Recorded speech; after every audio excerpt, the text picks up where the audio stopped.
What's up, everyone? Thursday Night Football Showdown breakdown. Jets at the Browns. We got the whole crew back together. DFS up north is here. What's up? Bobbywow is here. It's a big game. Got the Jets going. The Browns. We're all excited. Expect the unexpected in the Showdown breakdown. It's my new theory. That's my new theme, guys. Expect the unexpected in showdowns. So, obviously, we've got a game that on paper looks like a defense. You guys are anti-defense, but is this Browns defense captain figure out the rest? They're an option. It's possible. Trevor Siemian is. Geek, you could maybe play quarterback for the Jets right now. Legit, I'd be better than Siemian out there. I'd at least know. You know one thing about Siemian last week, though? He was dumping it off to Breece Hall like that's all he knows how to do. Right. Gotta love that. So there are some angles here. Of course, Amari Cooper. Won't he play tonight? That's another big angle. We got it all. I'm going to break it all down. And of course, last week, if you had Amari Cooper on your fantasy team, congrats on making it to your league championships. Well done.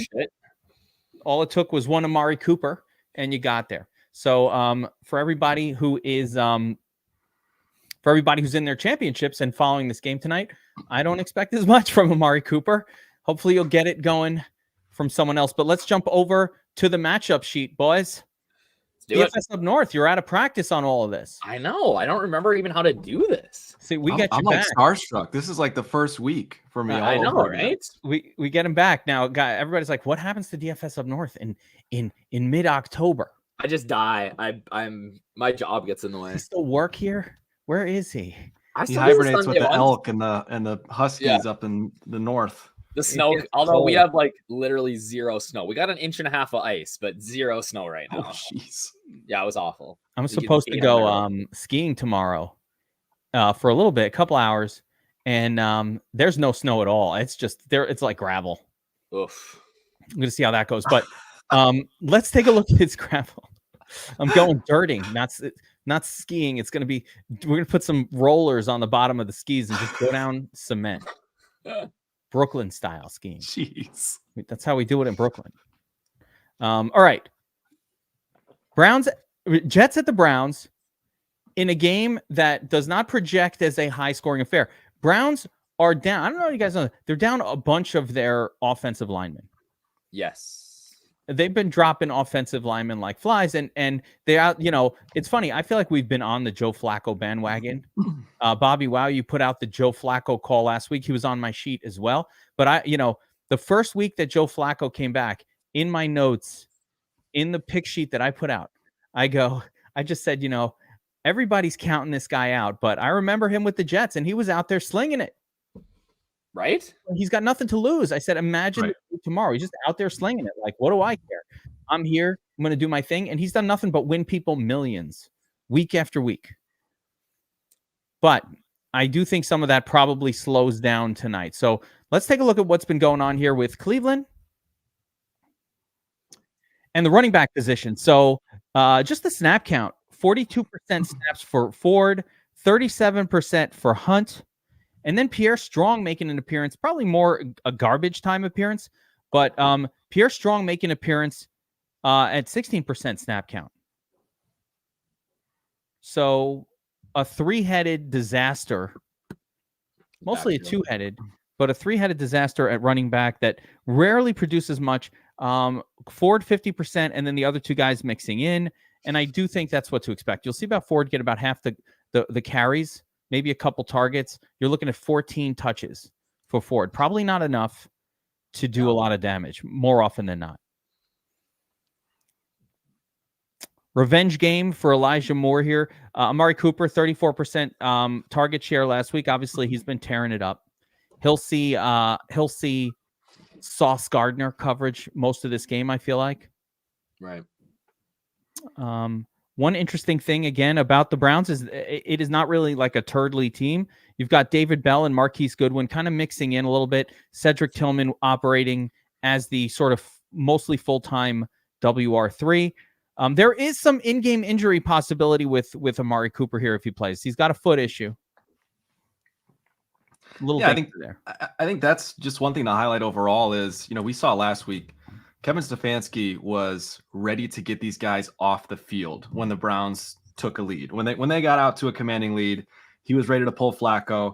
I think ultimately he was ready to pull Amari too, but Amari wanted to keep padding those stats. So I think we see the same thing tonight. If you are building lineups and you see this game being totally controlled by the Browns early and, for the rest of the game, I would say that's a scenario to plan around. We could see Flacco, Cooper, even Hunt, who's been dealing with a groin injury. We could see these guys sit, if the Browns can get out to a 17-21 point lead after half. Wouldn't be super surprising. By the way, it's tough to say what that sort of scenario would lead to in terms of who else would be good. Right. I don't know that is like actionable enough to say, well, I want to load up on, Marquise Goodwin or Pierre Strong. Yeah, I think to me, that's what it is you get more guys like Pierre Strong in there, Jason Brownlee types, and you start coming off of guys like Amari Cooper a little bit. Sure. Could see it. The other big name during this run of Flacco time, and the guy I think really stands out the most on the Browns offense to me is David Njoku. He's had as many as 14 targets in a game under Flacco a couple weeks ago. He continues to be peppered with targets. It's the range is 8 to 14 targets per game so far. And if you're playing the Jets, you should be throwing to the tight end. That is exactly who you would favor as opposed to attacking the Jets. Still playing hard, solid cornerbacks, and not just one, not just Sauce. All of the secondary is pretty good on the Jets. So I think the best way to attack them through the air is probably going to be via the tight end position. So Njoku for me is a live captain option. He's my top choice at captain. So we're on the same page there. Love it. Yep. I love it. I don't think you really need to worry about the other tight ends all that much.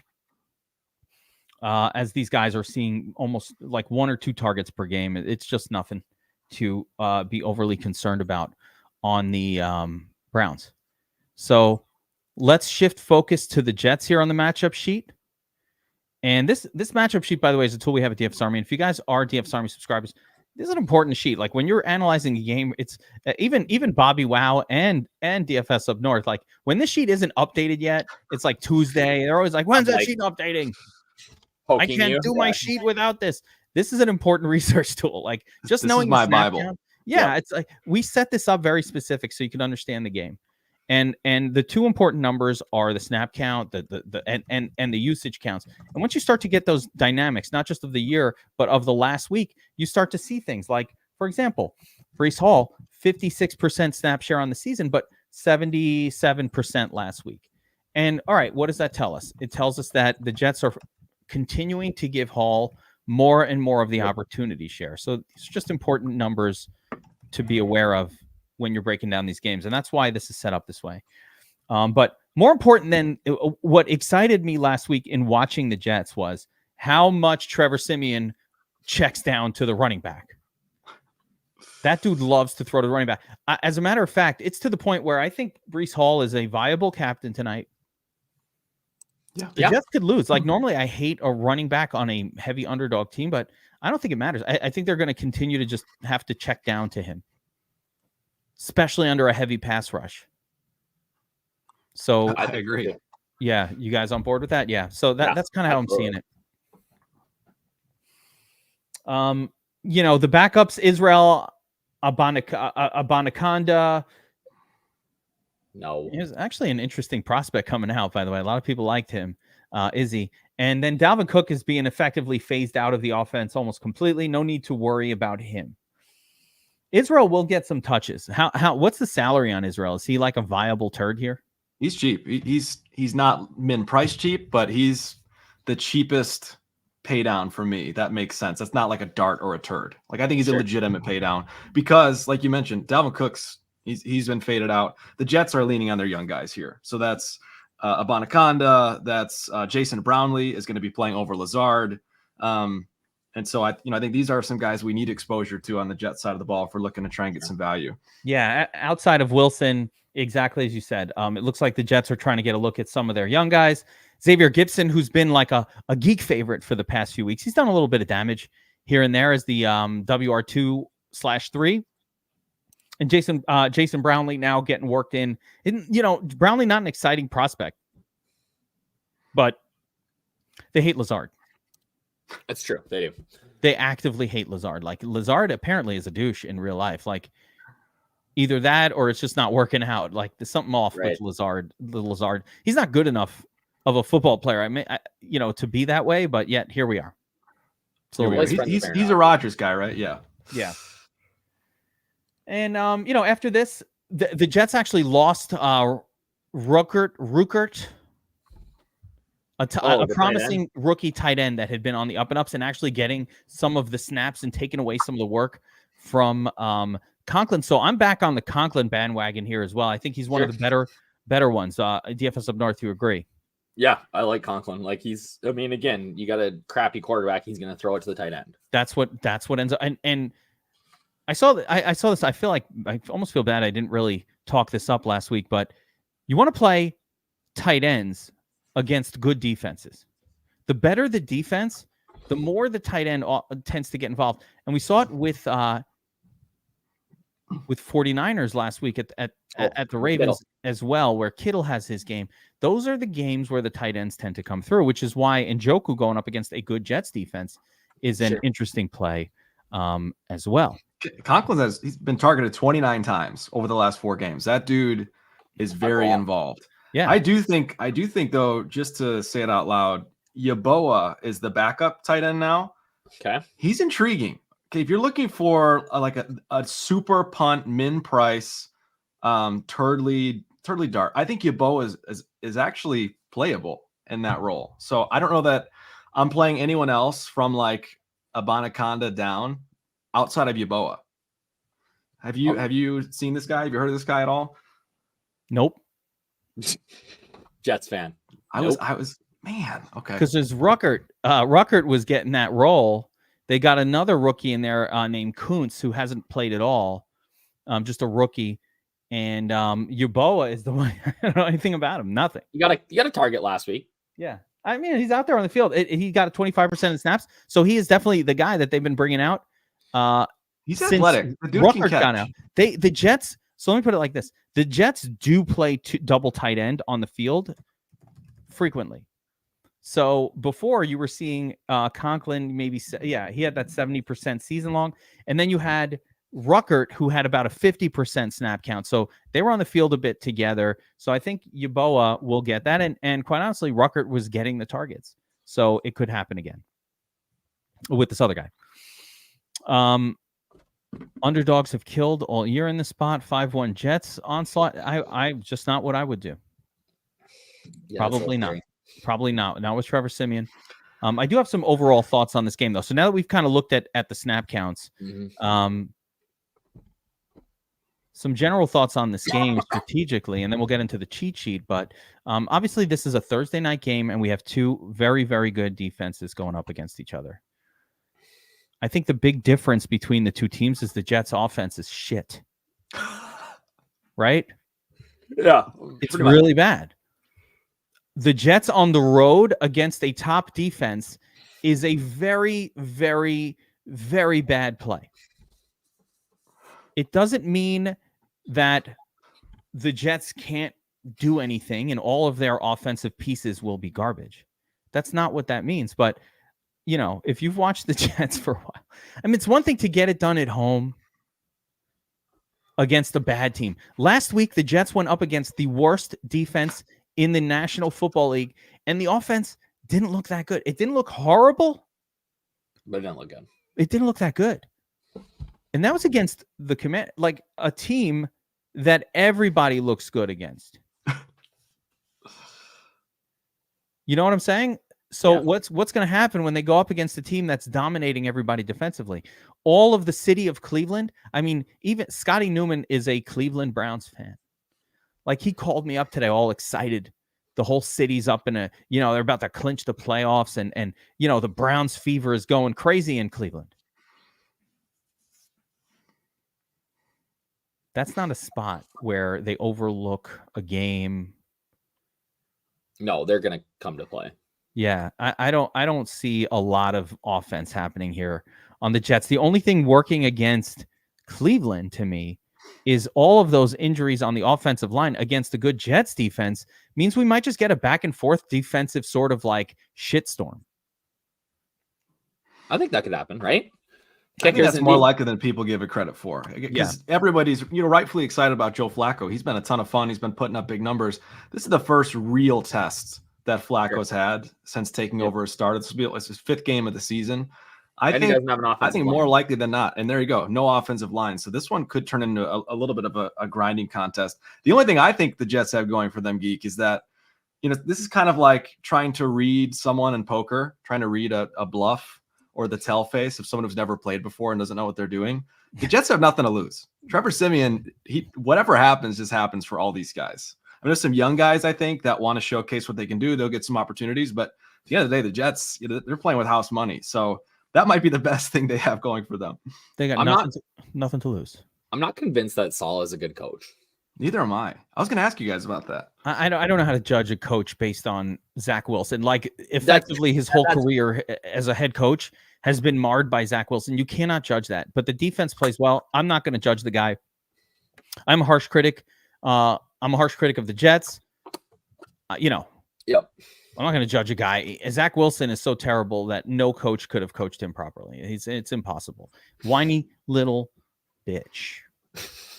Sorry, I'm keeping it real, Bobbywow. I'm keeping it real. Saleh looks like a whiny little snitch on the sideline. His facial expressions are horrible for a head coach.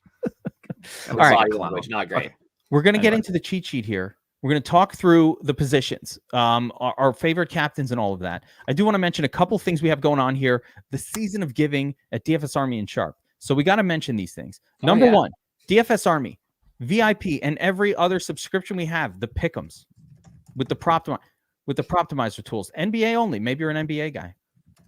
MMA only. You like that? You like the UFC only. Whatever subscriptions we have, or the best one, which is VIP all-inclusive, 24% off with code 2024. There's still just a couple days left to get this deal. We never discount 24%. That's like a big discount.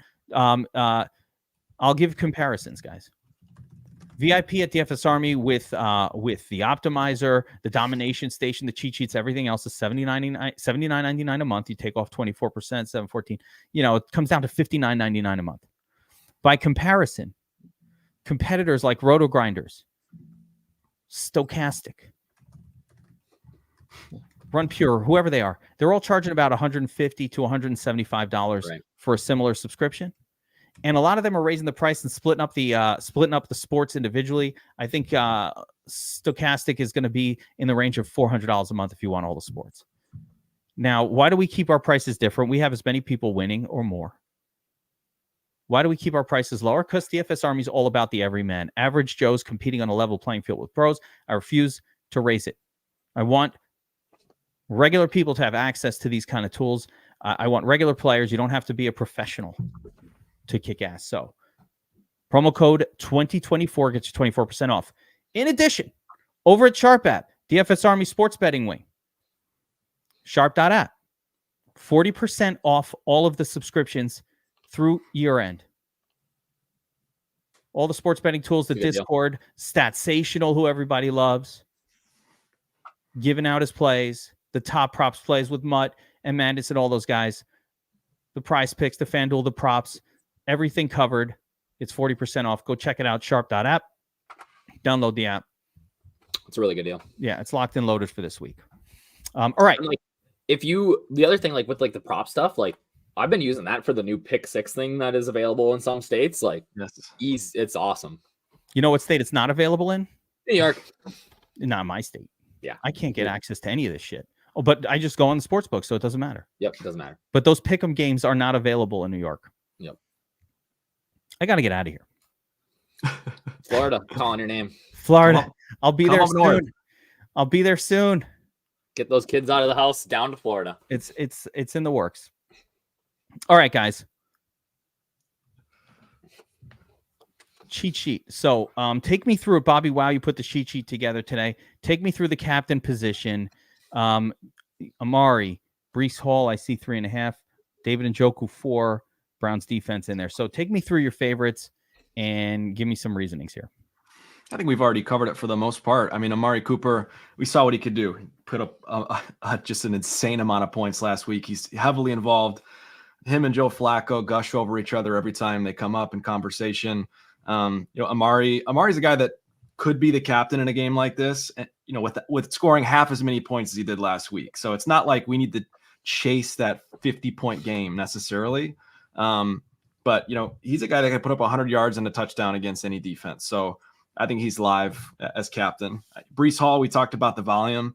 Volume's king on showdown slates. Breece Hall, even if he's going to be getting, 20, 25 touches tonight, which feels all but guaranteed, like that's enough to get him there, even if, it's not a super efficient 25 touches. So PPR is huge on DraftKings. I think he's got, equal chances with Amari Cooper to me to be captain tonight. So I think both those guys are top options, but my favorite is Njoku. I just think the combination of his price with his involvement, his upside, that to me is kind of like the edge over both Hall and Cooper for me. So you mentioned the tight end thing against the Jets too. I think that's real. I think athletic tight ends even more so, like Njoku. So he's actually my preferred option between those three. My top one on the slate. Yeah, I'd agree.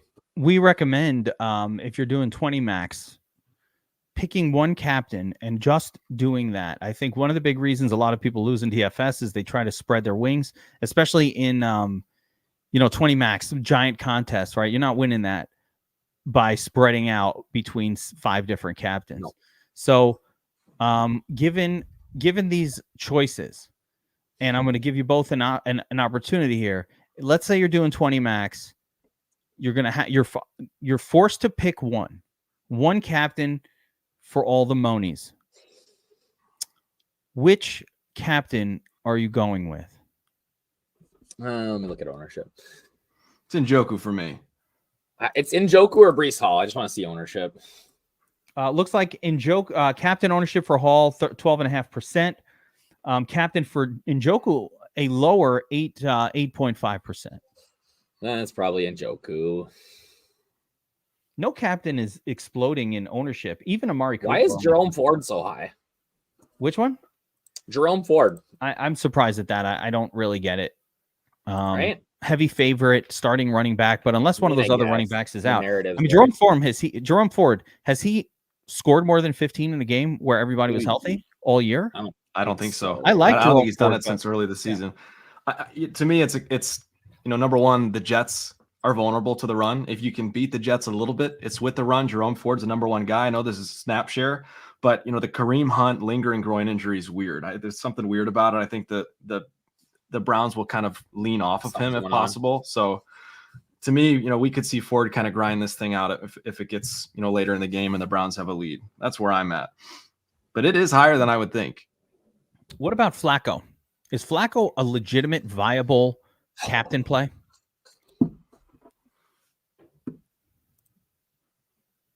I was thinking about this earlier today. I don't know. What do you think? I don't know. I think no, but there's almost no chance that Flacco will get even one rushing yard. Yes, I would agree with that. So, if you can bet the under 1.5 rushing yards for Joe Flacco, like go bet that right now. Is that a thing? Somebody check that. Can you bet under like 2 rushing yards for Joe Flacco? Because he's going backwards in this game. Yeah. I basically said I don't see myself using him at captain in the notes, but I said if you do, you have to make sure at least one of Njoku and Amari Cooper's in that lineup as well. And probably a secondary piece too. I mean, you can make the argument for both. But but I'm just saying if you have a lineup with him at captain and neither of those guys are in it, that's you're throwing your money away right then and there. Yeah.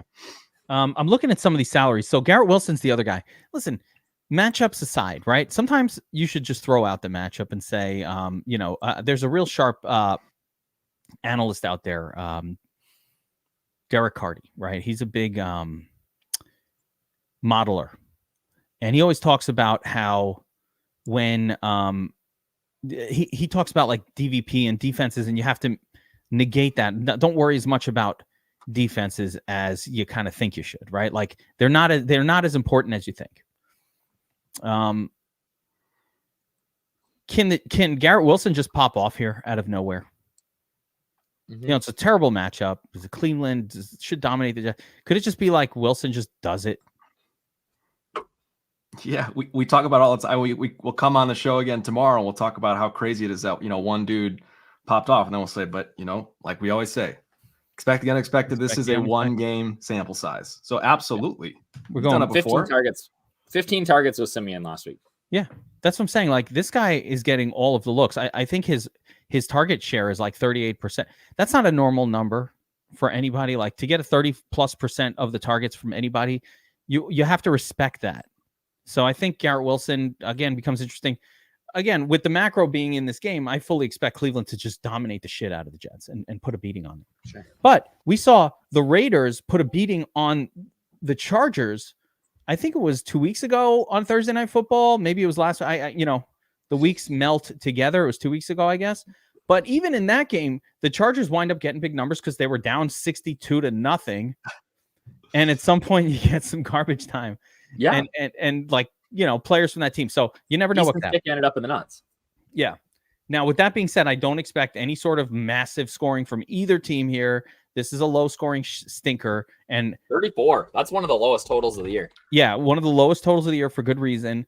Which to me, I think that gives Wilson a better shot at the Nuts captain. Especially on it might only take 20 points to get there for him. Or PPR, he goes 10 catches for 75 yards. That could be enough. Yeah, or 14 yards, or some really small number that would surprise you. The Browns have not allowed 20 fantasy points to an opposing wide receiver a single time yet this season. Yeah, it's pretty ugly. Only one to the Jets too, by the way. Jets defense, are they captain viable? Yes. Everybody's going to play Browns defense as a matter of fact. Browns defense at 10% is higher than. I mean, they're right up there with any other position here. Yeah, don't sleep on the Jets D though. That's what I wrote. Okay, so I was waiting to get there. I wrote this in the Jets because I hate defense, and I'm writing exciting things about defenses. Actually, that's this not week. even that's not the ownership. It's showing blank, so I got to check that on. It's infinite. Yeah, that's what I wrote up in the notes. I said, the Jets D is going to go overlooked here, but they check a lot of the same boxes. Yeah. The Browns issue for me is the Jets defense is highly owned. I did not think they would be. I was all ready to get leverage on them. I had them written up in the notes and everything, but they're chalky. And they should be. Joe Flacco is not as good as we think. So it's 7 turnovers in the last 3 games. Yeah, let's 1,000%. I was just saying I was hoping maybe that we would get them. The dial it back thing for me is this: you always want to look at the last few games and dial it down, right? What we see, especially when a team's doing amazing things, they're usually not as good as they look. They're not as bad as they look. Joe Flacco's looked really, really good against terrible defenses the last 3 weeks, and more power to him. That's great. Remember with the Jordan Love thing when he was in the showdown a couple like last week, and I said this exact thing. I said, "What if Jordan Love's not that good again? Like he had a couple good weeks, but he's not that good." And then he went out and failed miserably that night, and everyone's like, "Oh shit, that happened." That can happen here too. Joe Flacco can just go back to being what Joe Flacco normally looks like, which is a little mistake prone, a little statuesque, a little bit unable to evade any kind of pass rush. He could get sacked 5 times by this Jets team. It could be an ugly defensive game. There could be strip sacks. There are any number of things that could happen here where the defenses on both sides absolutely dominate this game. It's like you just summarized my notes for him. That was beautiful. Yeah. Love it. All right. So with that being said, 5-1 onslaught's great. Double defense, realistic. Kickers, yes, because kickers can score. It could be 9-6, 12-6 final score. Could we see a Elijah Moore lineup with double kicker, double defense tonight? Yeah. Yes. That won $1 million for Jaguar Lou. That's true. I forgot about that. Wasn't it a Jets game too? Could have been. I don't remember what the game was. But I will tell you that lineup that won the $1 million was like 42.5 of the 50. Like it left almost 8K on the almost 9K on the table. Can do that was too. Crazy. Everybody fails. Yep. Everybody fails. So really interesting. So all right, so let's talk about some of the turds that make lineups work. Of course, we all love the defenses and the kickers in a game like this. But let's talk about some of these other names that might pop. And we mentioned some of them in the breakdown here. Brownlee, 2,800. Rookie, 82% of the snaps last week, Bobbywow? Yeah. He's every one of these guys, for the most part, is in play. I think, Tillman's getting a surprising amount of looks. He's on the field a ton. He's getting a bunch of targets. I did not expect that as I was going in, but he's involved, and he's 3K. No one's going to want to play him. Brownlee, he's the WR3. I mean, that guy is going to be on the field for 80 to 90% of the snaps. He will get looks. He had a good preseason too, right? If I remember, wasn't Brownlee? Was he a preseason darling? It might have been him. Yeah, I know. I think he caught a touchdown last week too. Yeah, I remember the name Brownlee from the preseason, but I don't remember like it was good. I just remember him being like a target one of the weeks as a player. But Cedric Tillman, you're right. He is getting starter snaps for the Browns, not getting a ton of targets. I mean, he's been targeted 25 times over the last 5 weeks. 5 targets a game over the last 5. Yeah, that's not bad. So there it is. That's not bad. That's only working out to like a 9% target share because Flacco's throwing 44 attempts a game. I don't anticipate another 44 here. I don't either. Yeah, I don't anticipate that. And I wouldn't. I mean, listen, it's worth it. Score a touchdown plus 500 for Tillman. I probably wouldn't do that. Not to say anything plus 500 is probably worth a sprinkle, but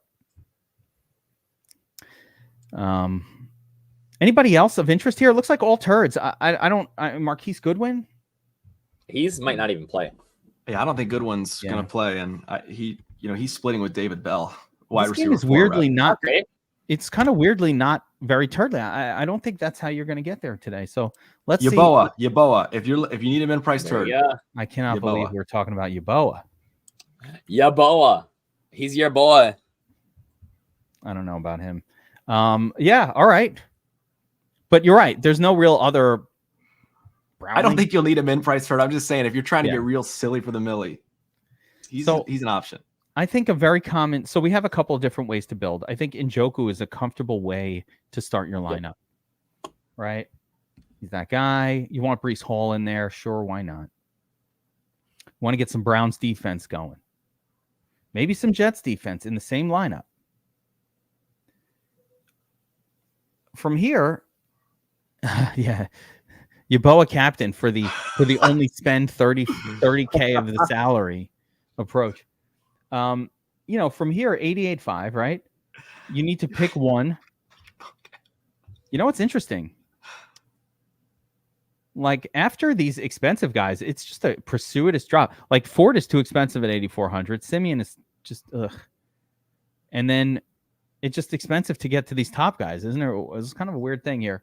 But Elijah Moore, I find also very expensive, by the way, for his production in general. He hasn't produced well with Flacco at all. Yep, I wrote. Yeah, it's weird. In my notes. Silly with cunts. Yeah, maybe. I don't know. What are we doing with Elijah Moore? We didn't really spend much time on him, but the revenge narrative. Do you guys put anything into that? No. No. I mean, you can't manufacture Joe Flacco throwing to him. We're talking like CeeDee Lamb or Tyreek Hill. That's one thing, maybe, but Elijah Moore. I mean, some of the chat here likes Elijah and is really into. I saw Mr. 5 Cent before too. Like some of the chat here is very into the revenge narrative. I'm not a big buyer of it. That was an intense ending, so that is worth noting. Like that wasn't just a normal departure. It feels like there was a lot of drama involved, wasn't there? If I remember correctly. I mean, it wasn't. I don't know how much drama it was, but it's the Jets. There's always drama. The Jets were a team that needed wide receivers at that moment, and to be getting rid of this young one, it was a little surprising for Jets fans. That's for sure. He hasn't scored more than 15 points in a game. He's hit double digits only 4 times out of 15 this season. It's just hard to see him getting there. That salary's too high. It's so high. if you have Browns defense, Browns kicker, Breece Hall and David Njoku in there, you could play Amari Cooper as well if you want.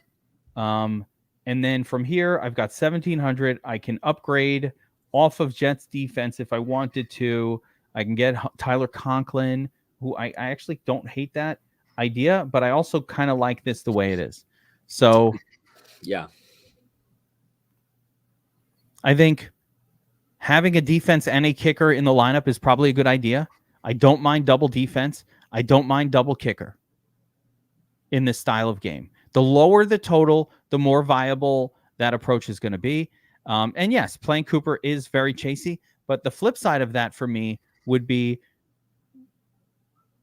who else are they throwing to? Like, you could still play him because if he doesn't need to put up a 50, if he just gets a 15, I got to start Cooper. I actually have a decision to make, and I'll throw this out to the crowd, but I have a decision to make today in a league that's fairly expensive that I'm in the finals in, and I'm choosing between Amari Cooper and Garrett Wilson. Oh, jeez. That's a tough call. See, you guys are even thinking about it. I mean, I don't know. It's not that tough. Like, to me, I think if Cooper was healthy, I think you just play Amari Cooper. Yeah. And that's what I'm doing. I'm assuming the foot's fine. I'm just going to play it.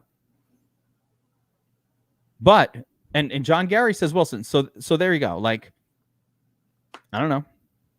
If I make the wrong call, I probably don't win that championship. Right. I threw Cooper. Problem is for tonight's game, if you're playing DFS, like, you're going to be making the decision between Amari Cooper and Trevor Siemian. Amari Cooper and Joe Flacco. That's what it comes down to. Yeah. And yeah. Not a chasey thing. It's just like you mentioned. I mean, who else are you going to play? I by the way, and this lineup works just as good with Joe Flacco in here. And you say, hey, Amari Cooper gets shut down by Sauce, and and Joe Flacco throws touchdowns to Njoku, and maybe something like that happens. Yeah, that's what I built. I built that. Yeah. So he's like, I built that. Now goodbye. Done with you guys. But yeah, this is the issue. Do I really want to play a guy in my fantasy championship that's attached to Trevor Siemian? And the answer is no. So that's going to do it for the DraftKings, guys. DFS Up North disappeared. He'll be back. I feel like he always comes back. So we'll see. We'll see what happens there. But let's go back to the cheat sheet, Bobbywow, and take us through some FanDuel action. I think if you're going to play Joe Flacco tonight, this is where you want to do it. I don't think the DraftKings captain play makes sense, but I do think MVP on FanDuel makes legitimate sense. So I to me, it's really tough matchup, tough defense, but I think he's the safest MVP play here. Would you agree? Yes. Yeah, probably. But it's not a great play. I think this is a night to get different and a little weird at MVP, maybe. Sure. But just in terms of like overall safety, if you're playing as a single entry, you're really trying to cash. Flacco's your MVP. Wait, what's this with Mullins not starting and who's? No, yeah, they're starting Jaren Hall, baby. Let's go. What? Yeah, Jaren Hall starting Sunday night. What? Huh? Justin Jefferson, good or bad for him? Not great. Not good. There's a lot of fantasy implications going on, guys. Lots going on today. I tried to tell you that Nick Mullins stunk. I did. I really did. He wasn't very good. What about Vikings?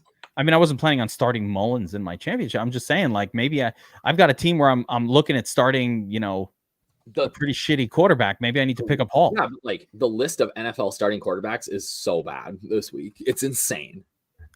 We've never seen anything like it. No. By the way, I did some numbers, and something like 15 starters from the beginning of the year are not playing this week. Right. So imagine, you're either playing best ball or anything, and you're just like, good luck. Yeah, who the hell am I playing? So lucky this year. Weird. After this year, we're going to have 5 years of no QB injuries. Right. Everybody's going to start drafting backup quarterback. It won't be useful. It's like the generator at my house that I bought after like the 7th power outage in a row. And I was like, I can't fucking take it. Power out every fucking day. I'm sick of shit. Generac, 10 grand. Here you go. I'm sick of it. Nice. I knew the Oh, number. you have a Generac? You have like a real nice one. No, I didn't actually do that. I ended up cheaping out with a fucking. But I almost bought the Generac, but then I ended up going the opposite route and just buying an actual propane powered generator. I had a gas power generator, but it kept like clogging up, and you have to maintain it, and I'm not that guy. I know my limitations. Not me. Sure, the guy, the repairman's like, you have to go out and start it up once every 30 days, and I'm like, does this guy know me at all? I will never do this. So I was like, all right, let me research the version that you don't need to maintain, and it turns out propane is that. So that's what I have. Anyway. But you never, the power never goes out after you buy your generator. No. Okay. It just never happens after that. That's how it goes. It's the same thing with fantasy football. All right. So I think you got to get creative at captain at MVP on FanDuel. So yeah. So give me some other ones. Breece Hall. Okay. But is he really going to score a lot of touchdowns, or are we just talking a PPR guy here? Like, what's his ownership looking like? 20%. He's going to be the chalkiest MVP on the slate. He's the high owned guy. Okay. No one playing Simeon. Gotta play Simeon. I hate Simeon. I can't stand him. If you are trying to take down a tournament, you just have to play Simeon tonight. In MME, I see 3%. I don't know about you, DFS up north.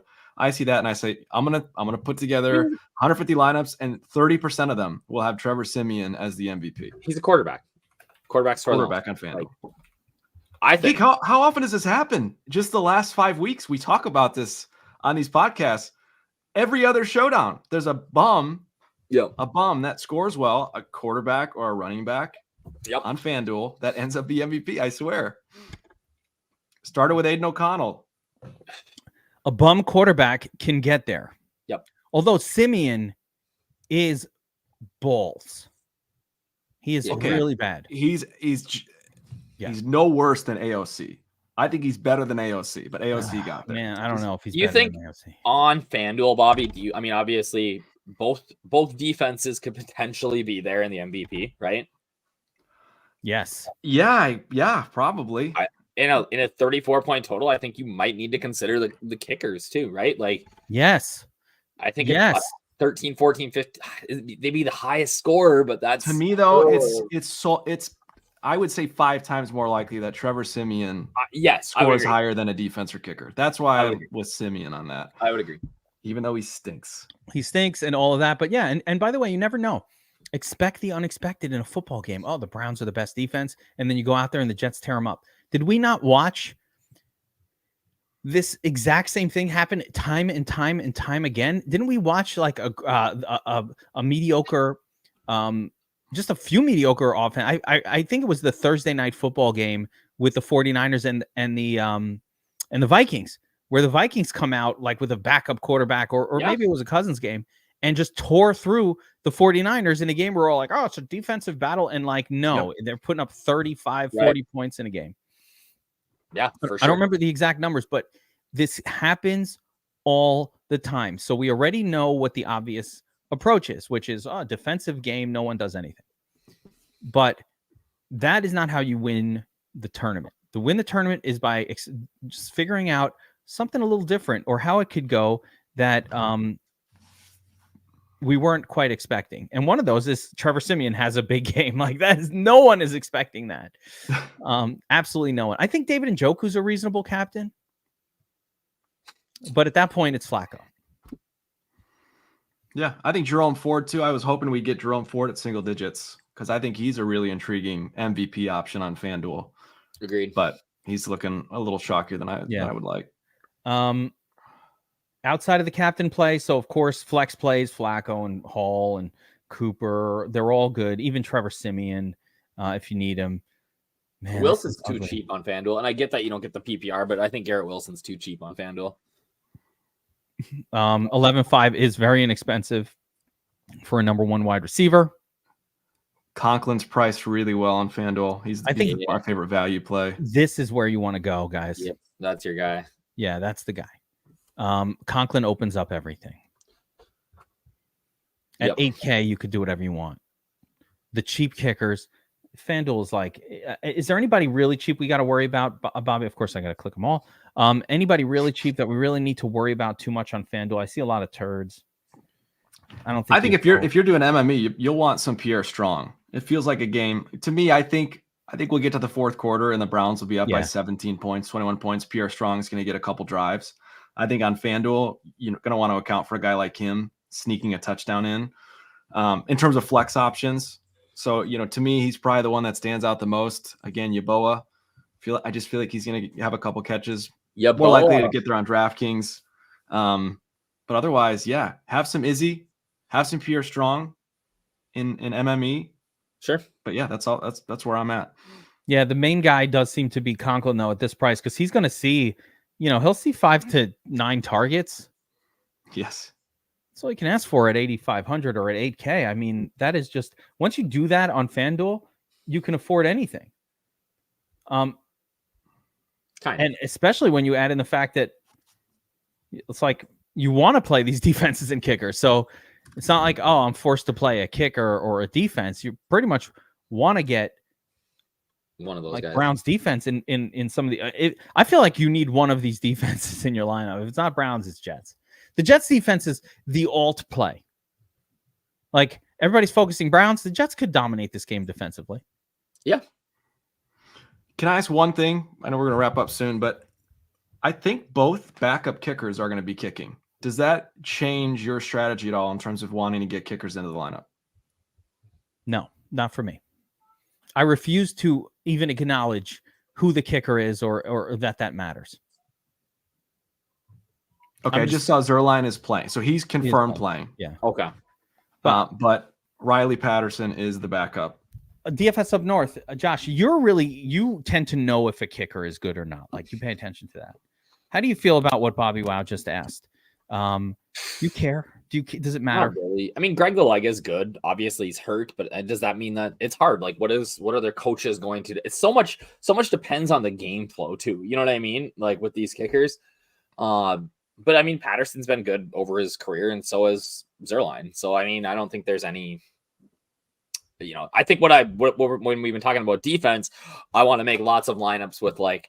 If we're going to do a Trevor Siemian MVP, I want Browns defense, right? Assuming that these guys are going to throw picks, right? Like we know they're going to throw picks. So if Simeon's going to have a big day, he's probably going to throw a couple. Let's say the Browns run one back and that just keeps Flacco and those guys off the field. It gives him more reps. Like I think that's a way to get unique, especially on FanDuel where it's hard to get unique anyways. We prior to this year, and I haven't seen this year's data, but prior to this year, defense against the team of the captain was in the nuts, something in a range of 17% of the time. And it's very rarely played. It was played maybe 5 or 6% of the time. And it was in the nuts 17%, meaning that is an actual actionable edge in showdowns that not a lot of people exploit. And it's because the mistaken belief that defense is massively inversely correlated with opposing offense. I've been allowing more defense versus offense in my Dom Station runs because it's just the evidence that this is extremely correlated is just not very strong. Like it is not that well correlated. And maybe it's just my head, but the thing I got to try to get past is, and maybe people can relate, like the defensive score is so loosely tied to the actual game score. Like my old fantasy leagues, it was if the other team was scoring points against your defense, your defense was dropping. You were not going to score well. So different in daily fantasy sports where you could have a team put up 30 points and that opposing defense could still score well. So it's a block I'm trying to get by in my head, and you're totally right. That's a great point. Let's remember the lessons of the 3-game Monday slate. The Raiders, two interceptions for touchdowns. Yep. These things happen. So any defense can put up numbers at any given time. Expect the unexpected. Let's make a I'm going with the Big Brother theme, the expect the unexpected theme. You guys familiar with that show? It's been on for like 45 years. I didn't know anybody watched it in the last like 12, but I stopped. forget that you're addicted. I do love that show, but you watch the live stream online still? Gosh. Like no. Listen, I haven't even watched in the last couple of years because I don't have like regular television stations, and so like I've gone to all apps, and until that makes its way onto one of the apps, and I can watch like on Hulu the whole season in a row. I don't watch it live. I don't have CBS. Like, do you have that anymore? Do you have like Channel 2 or yeah, whatever? I do on Sniper, or not on. I was gonna say Sniper's a Big Brother guy too, but no, I got it on YouTube TV. I have YouTube TV, but I haven't figured out how to auto record things yet because I'm old. Because you've been watching Big Brother for 45 years. Yeah. I watched the first season. You know what I mean? Totally watched the first season of that and Survivor. And I remember that. I do remember. Yeah, I totally watched those from the beginning. You know what's awesome? You know what's really awesome? I know everybody hates when I do this. I don't care. On Disney Plus, and it's shocking to even say those words because that channel, everything they make is terrible. What? Everything they make, they ruin it. They ruined it. Good. They ruined Willow. Get out of here. Get out of here. They ruined Willow. That's such an old man boomer take. Oh, Willow. Disney, all right, what's good on Disney Plus? The Percy Jackson and the Lightning Thief show. I could get on board with that. I might have to watch that. It is. I read the books with my kids. Yep. I read it to them. And so I'm familiar with those books, and they are keeping that series different from the movies. They went really true to the books, and it is a joy to watch. I'm so skeptical of that channel that like I go in with such a harsh expectation because they ruined Willow. What's the show? Willow. Percy Harvin and the what? Percy Harvin. It's just Percy Jackson. Percy Harvin and the migraines of death. Yeah, Percy Harvin and the headache that wouldn't end. Oh, Josh would appreciate that. The unending. Anyway, it's awesome. I advise everybody to check it out if you like that kind of with your kids, right? I totally watch it with my kids too. Your kids watch TV with you? No, they don't. Yeah. My youngest does, but she won't watch that show. So I watch it by myself. Anyway, let's make a lineup here on FanDuel before people start to revolt. Oh man. So we're starting with who? Is it Breece Hall? I start with Flacco, I think. Joe Cool. At the MVP, Joe Flacco, the obvious. And I think we pair him up. We continue to do this Njoku theme. Let's keep with the Njoku theme, right? Browns defense. Browns kicker. Okay. Then what? You need a jet. Simeon? Wilson? Couldn't get to Hall. Now I could get to Hall if I get rid of Browns defense or Browns kicker and go down to Conklin. Go Conklin and Hall and get Patterson out. Yeah. So go Hall. Can I get the Conklin? Nope. It's like they know. Nope. How do they know? Does not work. You'd have to go in a place I don't really want to go, Cedric Tillman. So I don't want to do that.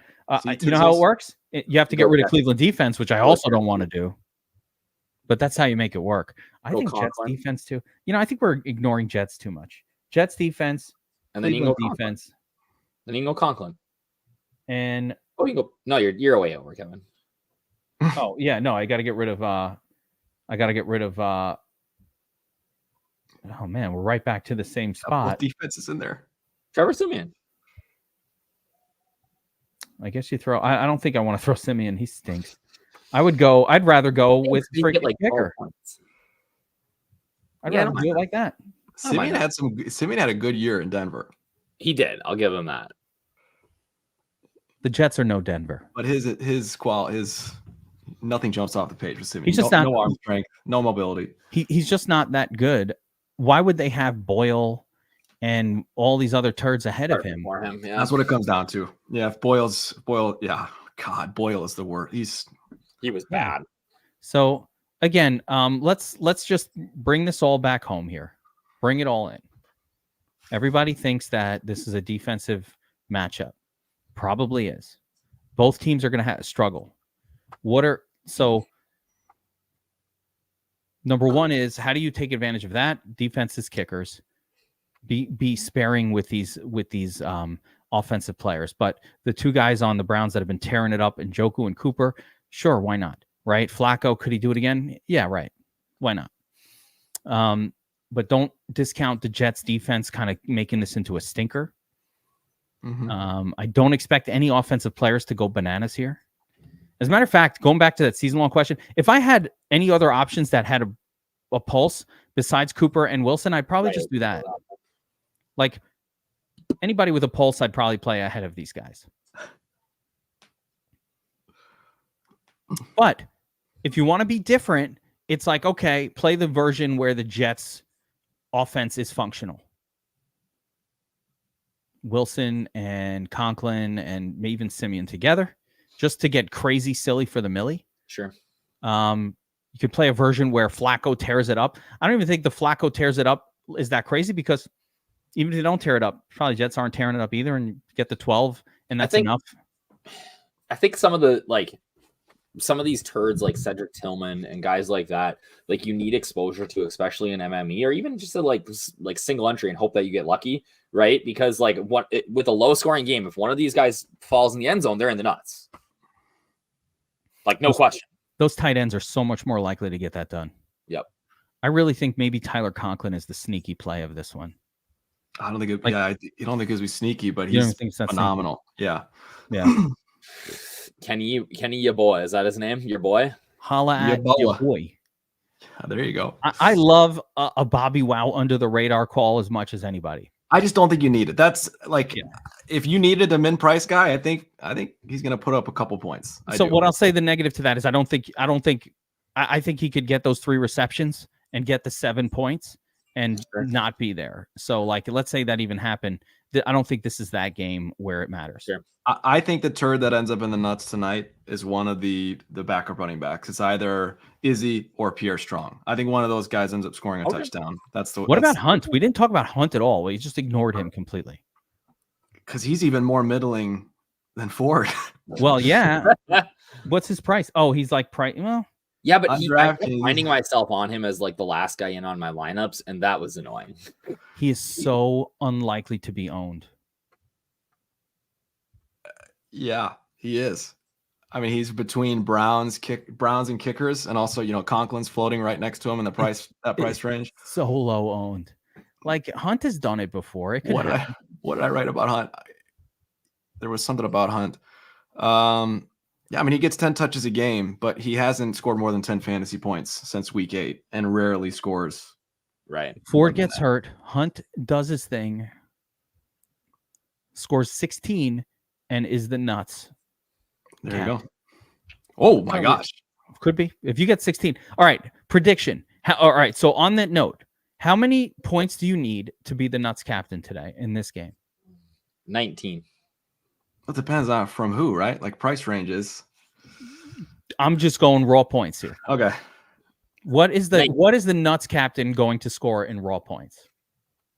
I think Josh is right. I'm 18 and 20. 19, 18, 20, somewhere in there. Yeah, that range seems about right to me. That's what I'd be at also. Where anybody could get 19. Shit, a fucking wide receiver gets there off of 3 receptions and 1 broken play. Touchdown. Like, you could get there real quick. You know who got there the other? Slayton got there for the Giants on just a broken play. Yep, took it deep. What did it take? Man. It took 1. Made a career out of that. Yeah, it took 1. All right, that's going to do it for this one. Reminder, we'll be back tomorrow for Tournament Tactics, breaking down a monster 13 games, the polar opposite of week 16. So many games. What's that? Holy of holies. A Saturday game. We got a Saturday night football game as well. We'll figure out when to break that one down. We'll showdown breakdown. We'll be back for that. Guys, if you're watching this and you're not subscribed to the DFS Army YouTube channel at this point, and I've said it for 17 weeks, you're probably never going to do it. And that's okay too. We still like you. We still appreciate you coming in here. We still appreciate you guys commenting during the stream and all that stuff. So I get it. Don't bother subscribing to the channel. I'm not going to ask anymore. That's it. This is my tag. I'm flipping it. So that's going to do it for this one. We'll be back Friday afternoon, same time. Showdown, Tournament Tactics. We're going to break down this Monster 13 game. Incredible slate on Sunday with so many options. My sheet is fucking miles long. It's the opposite. Last week I got like 4 names. Now everybody's in play. It's a fun one. Can I take 5 seconds to just? I just want to appreciate out loud the Bears being in the hunt with 2 games to go. The Bears are in the hunt. All is good in the world. Happy New Year to everybody. Merry Christmas to you all. I hope you're enjoying your holidays. Good luck tonight. We'll see you next time. Take care.